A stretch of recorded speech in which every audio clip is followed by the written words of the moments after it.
नेहा शर्मा इस वक्त जुड़ रही हैं, कानपुर डिस्ट्रिक्ट से डीएम हैं। आपका बहुत बहुत स्वागत है नेहा जी, क्योंकि कई अहम सवाल हैं जो हम आपसे पूछेंगे, क्योंकि लोगों के जहन में कई सवाल है और मुद्दे के बाद हमारा कार्यक्रम इस वक्त चल रहा है, हम डिबेट इस वक्त लेके बैठे हैं। नेहा शर्मा जी, सबसे पहले तो बताइए कि इस मामले में अब तक क्या कुछ हुआ है एक डीएम होने के नाते। देखिए, ये जो पूरा प्रकरण है ये लगातार 3 दिन से जो कार्रवाइयां इसमें चल रही हैं, बहुत ही कोऑर्डिनेटेड वे में और तत्परता से पुलिस प्रशासन ने इस पूरे एक घटनाक्रम जो था, जो बहुत ही बड़ी साजिश के तहत था, उसको तत्परता से कंट्रोल में लिया और एक बड़े प्रायोजन को टाइमली इंटरवीन करके रोका। तो ये तो एक कार्रवाई जो उस दिन हुई है। उसके बाद जो पेरिफेरल्स में हम लोग कार्रवाई कर रहे हैं, पुलिस की सर्च ऑपरेशंस के उपरांत गिरफ्तारियां हुई हैं लगातार और लगभग 50 लोग इसमें अरेस्ट हुए हैं। साथ ही साथ में प्रशासन भी जो है वो अपनी तरह से जो योजनाबद्ध तरीके से कार्रवाइयां अमल में लानी है उसको लेकर के हम लोग कार्रवाइयां कर रहे हैं। चाहे वो ऐसे पेट्रोल पंप्स का चिन्हीकरण हो जिन्होंने ज्वलनशील पदार्थ को, प्रतिबंधित पदार्थों को बेचा हो, या जो प्रिंटिंग प्रेस है इसमें कोई किसी प्रकार की चीजों को पब्लिश किया है, तो इन चीजों पर भी लगातार कार्रवाई चल रही है। लेकिन नेहा जी, ये कहा जा रहा है कि ये पूरी तरीके से प्रायोजित था और इसमें कहा गया कि भैया पहले से ही पता था, जब दुकानदार थे वो पहले ही दुकान बंद कर चुके थे कि ऐसा होने वाला है, पहले ही पोस्टर चस्पा कर दिए गए थे, लेकिन ये पुलिस को भनक तक नहीं लगी। पूरे प्रकरण में जो कार्रवाइयां हैं, लगातार संवाद में पुलिस का जो था तमाम वो एडिशनल डीसीपी सभी लोगों से संवाद में थे और संवाद के तहत ही ये डिसीजन भी हुआ था कि इस प्रकार की जो कोई बंदी का ऐलान किया जा रहा है कुछ ग्रुप्स के द्वारा, उस बंदी को वो नहीं होने देंगे। लेकिन एक ब्रीच ऑफ ट्रस्ट यहाँ पर उभर कर आया है, क्योंकि यूजुअली हम लोग कॉन्फिडेंस बिल्डिंग मेजर्स और संवाद को प्राथमिकताएं देते हैं और उन संवादों के माध्यम से ही हम लोग आगे की जो रणनीति है उसको तय करते हैं। तो ये ब्रीच ऑफ ट्रस्ट निश्चित तौर पे निकल के आया है और ऐसी वजह से ऐसे उपद्रवियों को नियंत्रित करने के लिए जो कठोरतम स्टेप्स हैं वो टेकअप किए गए।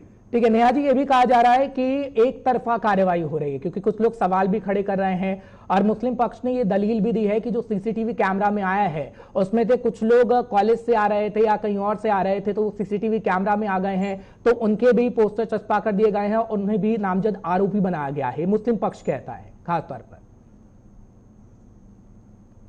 कार्रवाई जो है पूरी तरीके से समय के भाव से हो रही है। इसमें ये आरोप लगाना बहुत गलत है, क्योंकि दंगाइयों के जो चिन्हीकरण है वो वीडियो फुटेजेस के आधार पे है। इसमें किसी भी प्रकार का कोई मैनिपुलेशन या कोई वो नहीं है। तो सिंगल हैंडेडली एक तरफा कार्रवाई का आरोप लगाना ये उचित नहीं। ठीक है नेहा जी, एक सवाल और रहेगा मेरा, क्योंकि अभी आरोपी को पकड़ा जा रहा है, हम देख रहे हैं कि आप ही बता रहे हैं कि कई गिरफ्तारियां अब तक हो चुकी हैं, लेकिन जो नियाज हैं उनका परिवार ये कहता है, वो ये कहते हैं कि हमने तो 3 तारीख को पोस्टर लगाए थे, लेकिन उसके बाद 5 तारीख का ऐलान किया गया था, वो शायद संदेश नहीं पहुंचा और 3 तारीख को जब पोस्टर लगा दिए गए थे वो सभी को कहीं ना कहीं पता था, लेकिन 5 तारीख की जब बात आती है तो उसमें शांति की अपील की बात भी कही गई थी। क्या आप तक इस बात की जानकारी मिली है, क्या पहुंची है? क्योंकि हमारी परिवार वालों से बातचीत हुई है कि 3 के बाद 5 तारीख का ऐलान किया था, 5 तारीख को कहा गया था कि आप दुकानें बंद करिए। अभी तो ऐसी कोई जानकारी मेरे सम्मुख नहीं आई है, लेकिन अगर ऐसा कोई एलिमेंट है तो उसको पुलिस एक्सप्लोर करेगी। ठीक है, और कुछ नाबालिगों के बारे में भी नेहा जी जानकारी मिल रही है कि कुछ खुद ही आके सरेंडर कर रहे हैं, क्योंकि एक तस्वीर हम भी दर्शकों को दिखा रहे हैं, डिबेट में भी दिखा रहे थे कि कुछ नाबालिग आ रहे हैं, सरेंडर कर रहे हैं, उनके लिए आप खासतौर पर क्या कहेंगे? क्योंकि इस वक्त पुलिस सख्ती से निपट रही है और कुछ नाबालिग हमें देखने को मिले हैं, इससे पहले भी अगर कुछ ऐसा होता है तो नाबालिग देखने को मिले हैं, उससे कैसे पुलिस निपट रही है, समझाने का कैसे प्रयास कर रही है, आगे किस तरीके की कार्रवाई आप लोग करेंगे कि एक अच्छा मैसेज भी जा सके और कहीं ना कहीं पुलिस की कार्रवाई पर सवाल भी ना खड़े हों? देखिए, पूरी लीगल परिधि में ही कार्रवाई होगी। जुवेनाइल्स हैं तो जुवेनाइल्स के लिए जो बने हुए नियम कायदे कानून है उसके अनुरूप कार्रवाई होगी। और जैसा अभी आपने बताया, एक व्यक्ति ने सरेंडर भी किया है, निश्चित ही इसमें हो सकता है और सरेंडर्स हो, लेकिन मीन टाइम जो सर्च ऑपरेशंस हैं उनके माध्यम से भी कार्रवाइयां आम तौर पे की जा रही हैं। ठीक है नेहा जी, एक सवाल और लूंगा, समय कम है फिर भी मैं आपसे एक दो सवाल और लूंगा, क्योंकि कहा जा रहा है कि जो पोस्टर चिपकाए गए हैं उसमें जो आरोपी हैं खासतौर पर उसमें एक जैसे 3 व्यक्ति भी हैं, उसको कहीं ना कहीं पुलिस ठीक कराने की कोशिश कर रही है, क्या ऐसा भी है? जो पोस्टर नजर आ रहे हैं उसमें 3 से 4 व्यक्ति एक ही जैसे हैं। देखिए, पुलिस की कार्रवाई में इन्वेस्टिगेशन में कई एलिमेंट्स निकल कर आते हैं, पूछताछ के दौरान कई एलिमेंट्स निकल कर आते हैं। So I am not aware of these details कि क्या आप किस संज्ञान में ला रहे हैं जो, लेकिन निश्चित तौर पे कोई डिटेल्स निकल कर जहां पर आते हैं, जहां कुछ और तार जुड़ते हुए नजर आते हैं, तो police has the prerogative to investigate in that element. ठीक है नेहा जी, इस वक्त अगर मैं एक सवाल लूं तो सीएम योगी आदित्यनाथ को हमने सुना था, वो कह रहे थे कि कानपुर हिंसा मामले में ऐसी कार्रवाई की जाएगी जो एक बड़ा संदेश देगी। तो क्या आप लोग प्रेशर में हैं इस वक्त कि सरकार की तरफ से प्रेशर आ रहा है, उसको लेकर हमें जल्द से जल्द कार्रवाई करनी होगी, या जांच एकदम निष्पक्ष तरीके से होगी? और संदेश देने की बात, जो निर्देश हैं उसके अनुरूप कार्रवाइयां की जा रही हैं, और निश्चित ही क्योंकि एक बड़ी घटना को अंजाम देने का प्रयास था, उपद्रव से बहुत कुछ आगे घटनाक्रम जो है वो काफी माहौल खराब हो सकता था, तो उसको नियंत्रित करना, उसको भविष्य में पुनरावृत्ति न होने देना, संवेदनशीलता के संबंध में और सतर्कता बरतना, इस पर तो हम लोग अपनी अग्रिम कार्रवाई कर ही रहे हैं। और निश्चित ही इसमें ऐसे लोगों पर एग्जेम्पलरी एक्शन होना भी चाहिए ताकि एक डेटरेंस बना रहे कि सामाजिक समरसता को खराब करने का कोई प्रयास करेगा उसके विरोध में कठोर से कठोर कार्रवाई। ठीक है नेहा जी, पीएफआई कनेक्शन का जो जिक्र इस वक्त किया जा रहा है वो कितना मजबूत आपको लग रहा है? क्योंकि अगर मैं बात करूं पीएफआई के जनरल सेक्रेटरी की तरफ से, तो उनकी तरफ से कहा गया है कि हमें सिर्फ बदनाम करने की कोशिश की जा रही है, सॉफ्ट टारगेट इस वक्त पुलिस कर रही है, ये बातें भी आई हैं। This is entirely police investigation matter, तो उसमें जो एलिमेंट निकल कर आएगा उसके डायरेक्शन में आगे पुलिस जो है वो कार्रवाई करेगी। ठीक है, एक सवाल और, क्योंकि जब वहां पर तस्वीरें हमने देखी थी, हमारे रिपोर्टर वहां पर बकायदा गए थे, तो छत पर भी कुछ पेट्रोल बम रखे हुए थे और खासतौर पर पत्थर रखे हुए थे। क्या पूरी प्री प्लानिंग की हुई थी जहां तक अब तक कार्रवाई हुई है? क्योंकि अभी जब धीरे धीरे कार्रवाई होगी तब पता लगेगा, लेकिन जो तस्वीरें आ रही हैं, जो तस्वीरें सीसीटीवी फुटेज की हैं, जो छतों पर पत्थर थे, जो छतों पर पेट्रोल बम थे, उसके बारे में आप क्या कहेंगे? उसके बारे में अब तक क्या पता लग पाया है? क्योंकि एकदम से नमाज से आया गया, उसके बाद ये परिस्थितियां देखने को मिली है। ये सारे जो फुटेजेस हैं इनका एनालिसिस करने के लिए स्पेसिफिक टीम पुलिस ने गठित की हुई है। उन सारे फुटेजेस का प्रॉपर 360 डिग्री एनालिसिस है।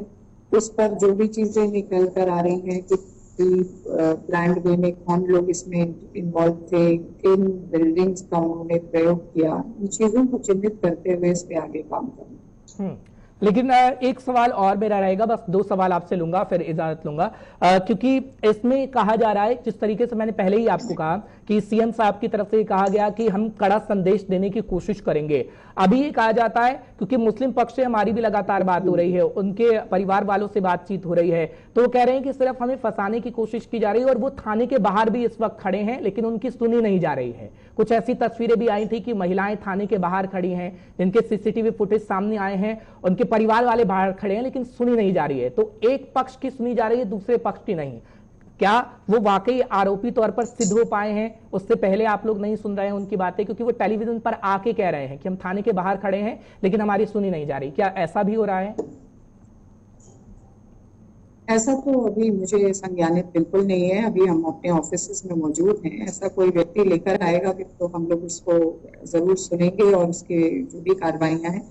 लेकिन मैंने पहले भी इस बात को रिट्रेट किया है कि ये सभी लोग जो चिन्हित होकर पकड़े गए हैं उनके वीडियो फुटेजेस अवेलेबल हैं, एविडेंसेस काफी पुख्ता हैं। तो किसी भी दशा में ये एक तरफा कार्रवाई वाली जो बात है इसका मैं पूर्णतः खंडन करना चाहूंगा। ठीक है, एक आखिरी सवाल बस आपसे ले रहा हूं कि कब तक हम कहें कि कार्रवाई पूरी हो जाएगी और कब तक तफ्तीश पूरी होने के बाद पता लग पाएगा कि आखिर ये साजिश थी, वाकई प्रयोजित तरीके से था या फिर कुछ और? देखिए, हम लोग का आइडिया है कि इसको जल्दी से जल्दी इस कार्रवाई को पूर्ण किया जाए, इसीलिए बहुत तत्परता से एक्शन भी हुआ है। बट इसमें कितना टाइम लगना संभावित है, इस पर अभी टिप्पणी करना इस दौरान उचित नहीं होगा, क्योंकि कई एलिमेंट्स निकल कर आ रहे हैं, कई सारे लोग गिरफ्तारियों के दौर में इससे गुजर रहे हैं। तो टाइम का अंदेशा मुझे नहीं है, लेकिन निश्चित ये प्रतिबद्धता है कि इसको पूर्ण अंजाम तक ले जाने का जो प्रयास है उसमें हम सब कोऑर्डिनेटेड एफर्ट में जुड़ेंगे। ठीक है नेहा जी, बहुत बहुत शुक्रिया, आपने समय निकाला जी के 24/7 न्यूज के लिए बातचीत की। हम पूरी कोशिश कर रहे थे कि दर्शकों को आपको सुनवाएं ताकि पता लग पाए कि कितनी तेजी से कार्रवाई हो रही है। बहुत बहुत शुक्रिया मुद्दे की बात पे आने के लिए और हमारे दर्शकों तक अपनी बात को पहुंचाने के लिए, हमें टाइम देने के लिए। फिलहाल नेहा शर्मा से खास बातचीत हमारी हो रही थी कानपुर डिस्ट्रिक्ट डीएम से, और खास मेहमान भी हमारे साथ जुड़े हुए थे। आप तीनों से माफी चाहूंगा, श्याम बिहारी जी, समीर जी और दिलीप जी, आपसे बहुत बहुत माफी, समय मेरे पास थोड़ा कम था। फिलहाल आपने सुना कानपुर मामले में किस तरीके से राजनीति हो रही है, किस तरीके से कार्रवाई हो रही है। लेकिन मुद्दे की बात कल फिर हम आपके सामने लेकर हाजिर होंगे। थोड़ा समय कम था इसलिए माफी चाहता हूं, लेकिन कल आपके सामने बड़ा मुद्दा एक बार फिर होगा। लेकिन खबरों के लिए आप बने रहिए GK 24/7 न्यूज के साथ।